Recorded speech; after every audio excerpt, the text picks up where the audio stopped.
Olá, nós estamos iniciando uma aula preparatória a concursos públicos, destacando os temas que envolvem raciocínio lógico. E hoje é um tema de raciocínio lógico muito relacionado à matemática. Nós vamos tratar hoje de contagem e probabilidade. Contagem, para quem não lembra, é aquele famoso tópico chamado de análise combinatória. Os problemas que envolvem contagens do número de possibilidades. E probabilidade, desnecessário um maior comentário, né? A chance de ocorrência de alguns eventos. Eu separei algumas questões para a gente tratar, questões bem amplas, reflexivas, que ajudam a desenvolver o teu raciocínio. Vamos começar já? Questão número 1. Questão da ESAF. Todos os alunos de uma escola estão matriculados no curso de matemática e no curso de história. Do total dos alunos da escola, 6% têm sérias dificuldades em matemática e 4% têm sérias dificuldades em história. Ainda com referência ao total dos alunos da escola, 1% tem sérias dificuldades em matemática e em história. Você conhece, ao acaso, um dos alunos dessa escola, que lhe diz estar tendo sérias dificuldades em história. Então, a probabilidade de que este aluno esteja tendo sérias dificuldades também em matemática é, em termos percentuais, igual a 50%, B, 25%, C, 1%, D, 33% ou E, 20%. Vamos começar fazendo uma análise de um diagrama, né? Bom, a gente pode imaginar o seguinte: todos os alunos estão matriculados em matemática ou em história, podendo ser nas duas. Só matemática, só história ou ambos. Então vamos fazer um diagrama que faz com que o conjunto dos alunos matriculados em matemática tenha elementos comuns com os alunos matriculados em história, conforme você pode perceber. Então são 6% que têm dificuldade em matemática e 4% em história.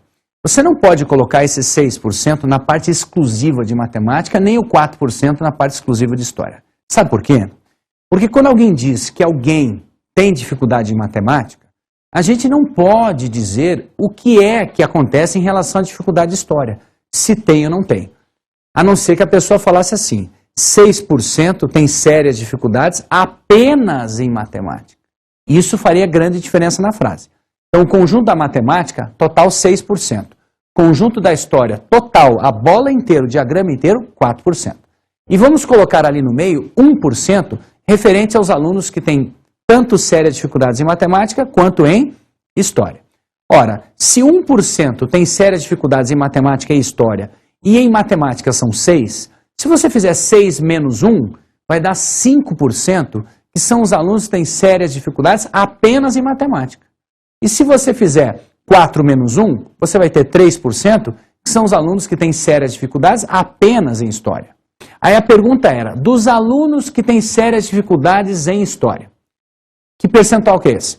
4%. Qual é o percentual daqueles que também têm sérias dificuldades em matemática? Ora, então pensa o seguinte, você tem esse 4%, que passa a ser o teu espaço amostral, o teu universo, porque com a informação de que o aluno tem sérias dificuldades em história, esses 4% viram o teu 100%. Desses 4%, tem uma parte que também tem sérias dificuldades em matemática? Sim, tem 1%. Então, esse 1% em relação ao 4%, é isso que eu quero saber. Quanto que 1 é de 4? Qual é o percentual que corresponde a uma parte em 4? Então, você pode calcular a probabilidade fazendo assim. Embaixo, 4%, que é o espaço amostral. Em cima, 1%. 1% dividido por 4%. 1 sobre 100 dividido por 4 sobre 100.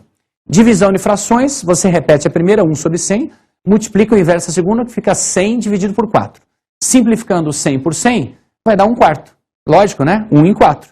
Mas quanto que dá 1 dividido por 4? Dá 0,25. E 0,25, se você multiplica por 100, dá o percentual. Ou seja, 25%. Então, pensa assim, dos alunos que têm sérias dificuldades em história, 25% destes, não de todos, destes alunos que têm sérias dificuldades em história, têm também dificuldades em matemática. Ou seja, 1 em 4, 25%. Entendeu? Alternativa B, portanto, a correta, 25%. Nesse tipo de questão, a gente fez uso de uma probabilidade condicional.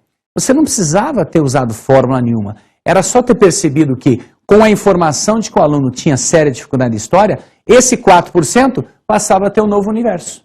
E, portanto, 1 em 4 dava 25%. Ok? Vamos em frente? Questão número 2, da CESP-UNB. Em cada um dos itens a seguir é apresentada uma situação seguida de uma assertiva a ser julgada. Primeiro item, assertiva 1. Deseja-se formar uma cadeia de símbolos com os números 0, 1 e 2, de modo que o 0 seja usado 3 vezes, o número 1 seja usado 2 vezes e o número 2, 4 vezes. Nessa situação, o número de cadeias diferentes que podem ser formadas é maior do que 1.280. Veja, o que a gente quer fazer? Uma cadeia. E o que é uma cadeia? É uma sequência. Né? Uma sequência que vai ter 3 algarismos iguais a 0, 2 algarismos iguais a 1 e 4 algarismos iguais a 2. Então você pode escrever a sequência 0, 0, 0, 1, 1, 2, 2, 2, 2. Bom, o que você quer saber? O número de ordens, de cadeias ou de sequências. Como é que você vai fazer isso? Você vai trocar de lugar. Que tipo de raciocínio é esse, trocar de lugar os elementos para formar novas sequências? Esse é um raciocínio de permutações. Então, o número de cadeias é o número de permutações de 9 elementos, que são 9 ao todo, com 3 repetições do algarismo 0, com 2 repetições do algarismo 1 e com 4 repetições do algarismo 2. Porque tem repetição. Se você trocar 2 algarismos iguais, a cadeia é a mesma. Então, considera a repetição.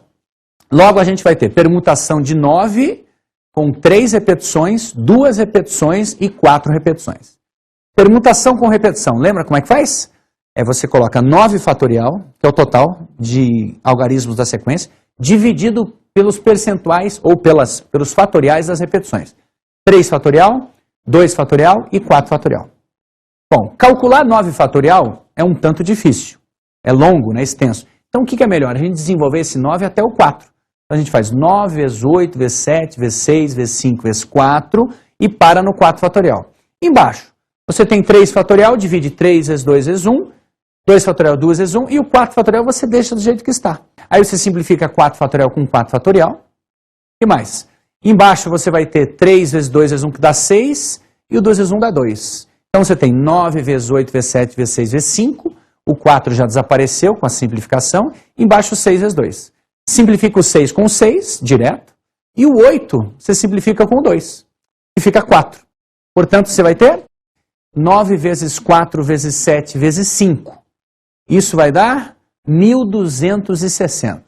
E a nossa conclusão, como o item dizia que era maior que 1.280, a gente conclui que é menor que 1.280 porque dá 1.260. Então esse item está errado. Essa foi uma questão de permutações com repetição, que é a parte da contagem. Afirmação 2. Com os símbolos 0 e 1, um programador deseja gerar códigos cujos comprimentos, números de símbolos, variem de 1 a 10 símbolos. Nessa situação, o número de códigos diferentes que poderão ser gerados não passa de 2046. Bom, como é que nós vamos fazer essa? Bom, os símbolos, né, a cadeia de símbolos, ela varia de 1 a 10 símbolos. Então vamos começar assim. Primeiro, se tiver um símbolo só, que símbolo pode ser esse? Bom, é o sistema binário dos computadores, né, do programador aí. Ele pode usar o símbolo 0 ou o símbolo 1. Então, com um símbolo, você tem 2 possibilidades de escolha, 0 ou 1. Se você utilizar 2 símbolos, aí você tem 2 possibilidades para o primeiro, e para cada uma destas 2 para o primeiro, tem 2 para o segundo. Então, você multiplica. Então, você tem 2 vezes 2. 4 maneiras possíveis de colocar esses símbolos. Quer ver quais são as 4? 0, 0 é uma. 0, 1 é outra. 1, 0 é outra. E 1, 1 é outra. Entendeu? É mais fácil fazer 2 vezes 2, 4. E com 3 símbolos? Com 3 símbolos, você tem 2 possibilidades para o primeiro, 2 para o segundo, 2 para o terceiro. 2 vezes 2 vezes 2, multiplica 8. Com 4 símbolos, mesma coisa. 2 vezes 2 vezes 2 vezes 2, 4 vezes. Dá 16 símbolos. Com 5 símbolos, você multiplica o 2 por ele mesmo 5 vezes. 2 vezes 2 vezes 2 vezes 2 vezes 2. 32 símbolos, 32 maneiras com 5 símbolos. Com 6 símbolos, você vai multiplicar o 2 por ele mesmo 6 vezes. Se você fizer isso, multiplicando 2 por ele mesmo 6 vezes, vai dar 64. Com 7 símbolos, multiplica o 2 por ele mesmo 7 vezes. É 2 elevado a 7, mas dá para escrever em termos de potência. Dá 128 maneiras de se escrever a sequência com 7 símbolos. Com 8 símbolos, 2 elevado a 8, quer dizer, o 2 vezes 2 vezes 2, quantas vezes? 8 vezes. Dá 256. Com 9 símbolos, você multiplicaria o 2 por ele mesmo 9 vezes, o que daria 2 elevado a 9, o que nos dá 512 modos de formar essa sequência. Finalmente, o número máximo de símbolos, com 10 símbolos, você faria 2 vezes 2 vezes 2, multiplicando sempre por 2 quantas vezes? 10 vezes. E aí chegaria 2 elevado a 10, 1024. Como é que você então tem que saber, para você calcular a quantidade total, usando de 1, 2, 3, 4 ou até 10 símbolos? Você vai somar. Então a resposta é a soma das quantidades de maneiras, usando 1 até, no mínimo 1, no máximo 10. Então, vamos chamar de S essa soma? Então a gente monta a seguinte conta. S igual 2, que é com 1 símbolo, mais 4 com 2, mais 8, mais 16 com 4, mais 32 com 5, mais 64 com 6, mais 128 com 7, mais 256 modos com 8, mais 512 com 9 e mais 1024 com 10. Basta fazer esta soma.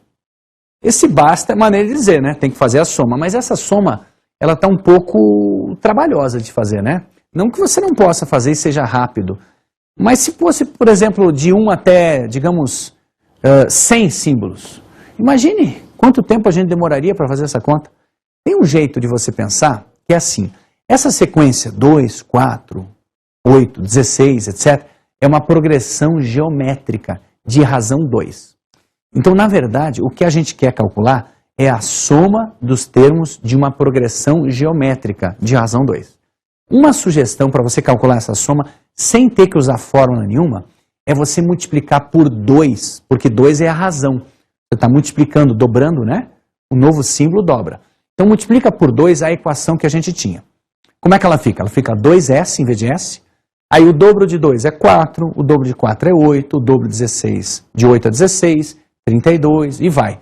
Quando você chega no 1024, o dobro, 2048. Então você tem duas somas, porque você dobrou. E o que mais?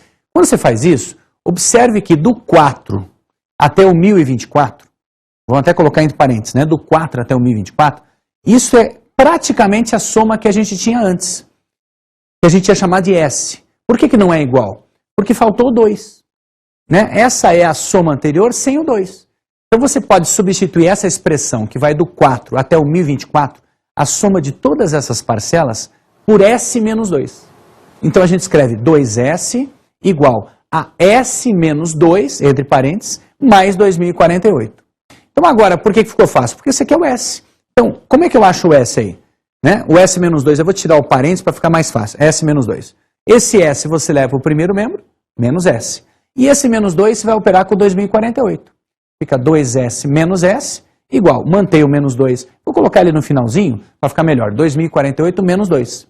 2S menos S, S. 2048 menos 2, 2046. Incrível, a gente conseguiu descobrir toda essa soma sem necessidade de somar parcela a parcela.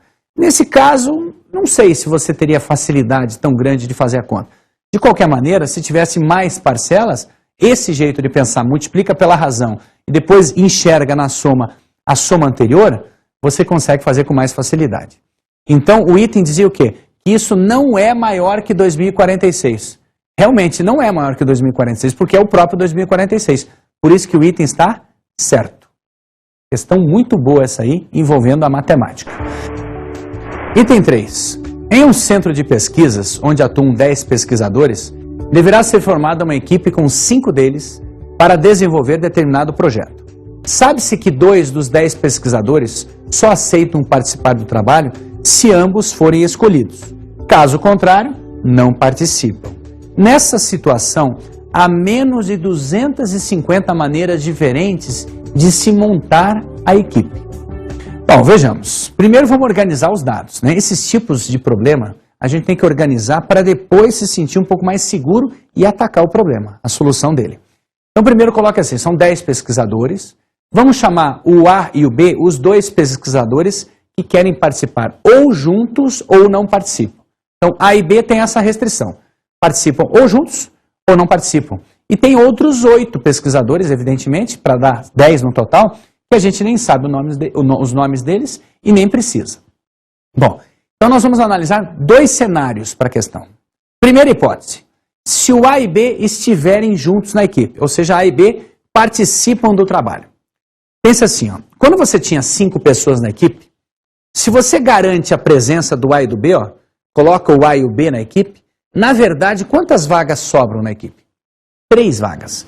Então, na verdade, a inclusão do A e o B, para que eles participem juntos, faz com que o problema se resuma a escolher apenas 3 outros integrantes. E esses 3 são escolhidos entre quantos? Eram 10, mas o A e B já estão aqui, então sobram 8. Então você faz a escolha por combinação, não tem ordem, é só escolher os elementos. Então você faz combinação dos outros 8 integrantes, 3 a 3. Essa é a quantidade de maneiras de escolher os 5, mas com A e B já presentes. Então faça a combinação de 8, 3 a 3. Isso, de acordo com a fórmula, é 8 fatorial, que é o n da fórmula, dividido por p3 fatorial, que multiplica n menos p, 8 menos 3 fatorial. Bom, esse desenvolvimento você vai fazer assim, desenvolve o 8 até o 5, faz 8 vezes 7 vezes 6 vezes 5 fatorial, embaixo você desenvolve 3 vezes 2 vezes 1, e 8 menos 3 é 5 fatorial. Simplifica o 5 fatorial com 5 fatorial. Embaixo você vai ter 3 vezes 2 vezes 1, 6. Então vai ficar 8 vezes 7 vezes 6, dividido por 6. Simplifica o 6 com 6, sobra 8 vezes 7. E 8 vezes 7 dá 56. Conclusão, nós temos 56 maneiras de montar o grupo, caso A e B estejam presentes. Segundo cenário, o que a gente vai pensar? Segunda hipótese, A e B não participam do trabalho. Bom, A e B ausentes. Sabe como é que a gente pensa? Eram 10, né? Se a gente quer que os dois não participem agora, a gente vai tirar os dois. Tirando os dois, fica com quantas pessoas? 8 pesquisadores. Desses 8 você tem que escolher quantos? O grupo inteiro, que são quantos? 5. Todas as 5 vagas agora devem ser preenchidas com 8 pessoas, tirando o A e B, que a gente não quer que participem agora. Então você faz combinação de 8, 5 a 5. E o cálculo como é que fica então? Combinação de 8, 5 a 5 é igual a 8 fatorial, dividido por 5 fatorial, que multiplica 8 menos 5 fatorial. Desenvolve do 8 até o 5. 8 vezes 7 vezes 6 vezes 5 fatorial, para simplificar a cor de baixo, o 5 fatorial. E o 3 fatorial que está embaixo, desenvolva 3 vezes 2 vezes 1. Isso vai dar o quê? Então, simplificando o 5 fatorial com 5 fatorial, fica 8 vezes 7 vezes 6, embaixo 6, porque o 3 fatorial é 6. Simplificando o 6 com 6, fica 8 vezes 7, e 8 vezes 7 dá 56. Então, nós temos 56 maneiras com A e B presentes, e temos outras 56 maneiras com A e B ausentes. Como eles podem estar presentes ou ausentes, isso vai dar 56 mais 56, somando 112 maneiras. E 112 maneiras é menor que 250? É. Então, existem menos que 250 maneiras de se formar essa comissão, esse grupo? Existem. Então, o item está certo. Mais um. Quarto item. Uma empresa de engenharia de software recebeu muitas inscrições de candidatos a um cargo de programador. Somente 60% dos inscritos eram qualificados. Um teste de aptidão foi aplicado para ajudar a analisar as inscrições. Dos qualificados, 80% passaram no teste que aprovou também 20% dos não qualificados. Nessa situação, se um inscrito passou no teste ou se foi reprovado, a probabilidade de ele ser qualificado é maior do que 86%. Bom, esse tipo de problema a gente pode supor, para a gente começar, um certo número de inscrições de candidatos. Então vamos pegar um número potência de 10, super conhecido, fácil de trabalhar, o número 100. Vamos supor, isso não é obrigatório, mas vamos supor que é mais fácil, 100 inscrições. Bom, o que a gente tem? 60% deles foram qualificados. Quanto que é 60% de 100? 60 qualificados. E não qualificados? 40%. 40% de 100, automaticamente 40. Então a gente já começa pela primeira classificação, qualificados e não qualificados. Das 100 inscrições, 60 foram qualificados e 40 candidatos não qualificados. Bom, aí o problema diz assim, 80% dos qualificados foram aprovados. Então você vai calcular 80% não dos 100, dos 60. Quanto que é 80% de 60? Você escreve 0,80 vezes 60. Isso nos dá 48. Então, são 48 qualificados aprovados. Bom, se 80% dos qualificados foram aprovados, 20% restantes são qualificados reprovados, não aprovados. Quanto que é 20% de 60? Você multiplica 0,20, que é a taxa 20%, vezes a quantidade de 60. Isso vai dar 12. Então, esses 12 são qualificados reprovados. Então, recapitulando, como é que a gente tem, então, no total? A gente tem 100 inscrições, 60 qualificados, 40 não qualificados. Desses 60 qualificados, nós temos 48 aprovados e 12 reprovados. Mas ele disse ainda que 20% dos não qualificados foram aprovados. Então, se você fizer a conta 20% de 40, vai dar 8. E se você fizer a conta dos 80% de 40, vai dar 32. Então, a gente tem uma classificação entre os não qualificados, que é, dos 40 não qualificados, 8 são não qualificados aprovados e 32 são não qualificados reprovados. Muito bem. Então, a pergunta é, quantos deles foram aprovados? Não só entre os qualificados, mas também entre os não qualificados.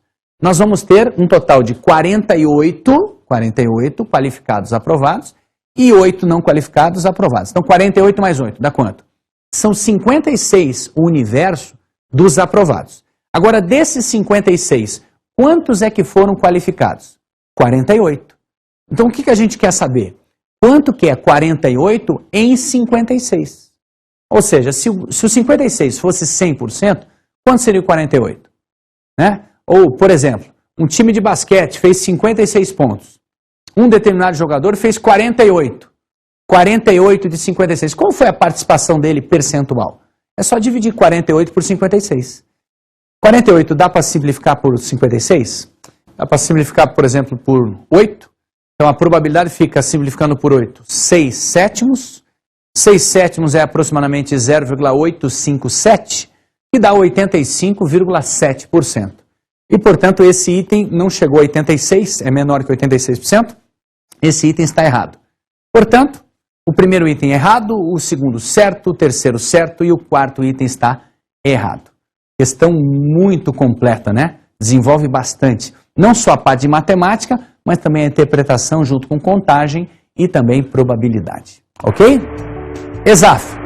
Paulo possui 3 quadros de Gottuso e 3 de Portinari e quer expô-los em uma mesma parede, lado a lado. Todos os 6 quadros são assinados e datados. Para Paulo, os quadros podem ser dispostos em qualquer ordem, desde que os de Gottuso apareçam ordenados entre si em ordem cronológica, da esquerda para a direita. O número de maneiras diferentes que os 6 quadros podem ser expostos é igual a alternativa A, 20, B, 30, C, 24, D, 120 e 360. São 3 quadros do Gottuso, Gottuso 1, Gottuso 2, Gottuso 3. E 3 do Portinari, Portinari 1, Portinari 2, Portinari 3. Então sempre é bom simbolizar para pensar melhor. Gottuso é G e P é Portinari. Bom, a primeira pergunta é, se não houvesse nenhuma restrição em relação à ordem cronológica, se a gente pudesse ordenar os 6 quadros de qualquer maneira, são 6 quadros diferentes, a resposta seria 6 fatorial. 6 fatorial é a quantidade de ordens de 6 quadros distintos. 6 vezes 5 vezes 4 vezes 3 vezes 2 vezes 1. Isso dá 720. Ou seja, 720 maneiras existem de nós ordenarmos todos os 6 quadros. Agora vamos pensar o seguinte. Vamos imaginar que os quadros do Gottuso, utilizando os índices G1, G2, G3, sejam exatamente assim na ordem cronológica. Ou seja, o primeiro quadro foi o G1, o segundo do Gottuso, o G2, o terceiro o G3. Minha pergunta, de quantas maneiras nós poderíamos ordenar esses 3 quadros? Veja, eu vou mostrar que a gente pode ordenar de 6 maneiras. G1, G2, G3, G1, G3, G2, G2, G1, G3, G2, G3, G1, G3, G1, G2 ou G3, G2 e G1. Quantas maneiras são? São 6 maneiras. Tá, agora eu te pergunto, dessas 6 maneiras, porque estes têm que estar em ordem, eu esqueci os do Portinari, porque os do Portinari não precisam estar em determinada ordem. Agora, esses aí, das 6 maneiras, em quantas delas eles estariam em ordem cronológica? Apenas em uma. G1, G2 e G3. Ou seja, é uma das 6. Ora, se é uma das 6, você pode pensar assim, se a cada 6, né, uma das 6 você tem em ordem cronológica, é 1/6. É 1/6 do que eu posso formar.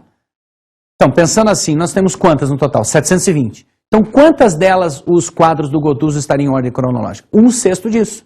Então, na verdade, é 720 dividido por 6. Que, na verdade, vai dar 120, não vai? 720 por 6? Na verdade, sabe como é que você pode pensar mais fácil? Permutação de 6, dos 6 quadros, 6 fatorial, dividido pela permutação daqueles que você quer em ordem, P de 3. Então, 6 fatorial dividido por 3 fatorial é o mesmo que 720 dividido por 6, ou seja, 120. A resposta é a letra D. Esse tipo de problema é um problema difícil, hein? Quando você quer alguns elementos, não necessariamente juntos, mas numa certa ordem. O que você faz? Você faz a permutação de todos e divide pela permutação daqueles que você quer em ordem, quantos forem, para chegar à resposta. Beleza? Vamos em frente? Questão 4. Exato. Carlos sabe que Ana e Beatriz estão viajando pela Europa. Com as informações que dispõe, ele estima corretamente que a probabilidade de Ana estar hoje em Paris é 3/7, que a probabilidade de Beatriz estar hoje em Paris é 2/7, e que a probabilidade de ambas, Ana e Beatriz, estarem hoje em Paris é 1/7. Carlos então recebe um telefonema de Ana informando que ela está hoje em Paris. Com a informação recebida pelo telefonema de Ana, Carlos agora estima corretamente que a probabilidade de Beatriz também estar hoje em Paris é igual a, alternativa A, 1/7, B, 1/3, C, 2/3, D, 5/7 ou E, 4/7. Veja, primeiro, nós temos algumas probabilidades para representar. Vamos chamar de A probabilidade de Ana estar em Paris. Então, probabilidade de A é igual a 3/7, a probabilidade de Ana estar em Paris. Vamos representar por B o fato de Beatriz estar em Paris. B, Beatriz. Probabilidade de B é 2/7, isso veio denunciado. A probabilidade de Beatriz estar em Paris. E a probabilidade de ambas estarem em Paris, probabilidade de A e B, é 1/7. Tanto Ana quanto Beatriz. Muito bem. Agora, o que a gente sabe do problema? A gente sabe que a Ana está em Paris. Com essa informação, a gente tem uma alteração na probabilidade de Beatriz. A gente pode utilizar uma probabilidade condicional. Da seguinte maneira. Para você calcular a probabilidade de Beatriz estar em Paris, sabendo-se que Ana está, a gente representa assim, probabilidade B, uma barrinha A. Essa barra quer dizer, sabendo-se que. Então, é a probabilidade de um incerto evento B na certeza do A. O A é certo, que vem depois da barra. O que vem antes da barra é o incerto. Essa probabilidade é calculada pelo quociente entre a probabilidade de Ana e Beatriz estarem em Paris, em cima, dividido pela probabilidade de Ana. Ora, esses dois, tanto o numerador quanto o denominador, a gente conhece. A probabilidade de Beatriz estar em Paris, sabendo-se que Ana está, é igual. A parte de cima, as duas estarem, é 1/7. A parte de baixo, de Ana estar, é 3/7. Então, você basta dividir 1/7 por 3/7. Como é que você faz essa divisão? Divisão de frações, você repete a primeira fração e multiplica pela inversa a segunda. Então fica 1/7 vezes 7/3. Simplificando 7 com 7, você vai ter 1/3. Então o fato de você saber que a Ana está em Paris, modifica a probabilidade da Beatriz estar. Por quê? Numa dessas elas são amigas e, portanto, elas normalmente viajam juntas. O fato de uma estar pode sim alterar a chance da outra estar. Então a resposta é 1/3, alternativa B. Essas questões procuraram explorar a parte de contagem, a parte de probabilidade, que são questões extremamente importantes na parte de raciocínio lógico. A gente diz que é raciocínio lógico, mas evidentemente é matemática. Mas é uma matemática mais interpretativa, por isso que a gente considera raciocínio lógico também. Espero que você tenha aproveitado, continue estudando e a gente se encontra numa próxima. Um abraço, até lá.